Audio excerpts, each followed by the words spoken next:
भगवते वासुदेवाय धनवन्तरये अमृतकलशहस्ताय सर्वामय विनाशनाय त्रैलोक्यनाथाय श्रीमहाविष्णवे नमः।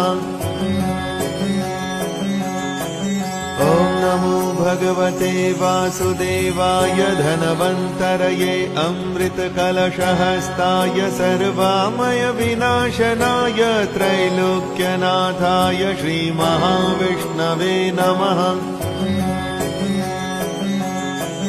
ॐ नमो भगवते वासुदेवाय धनवन्तरये अमृतकलशहस्ताय सर्वामय विनाशनाय त्रैलोक्यनाथाय श्रीमहाविष्णवे नमः।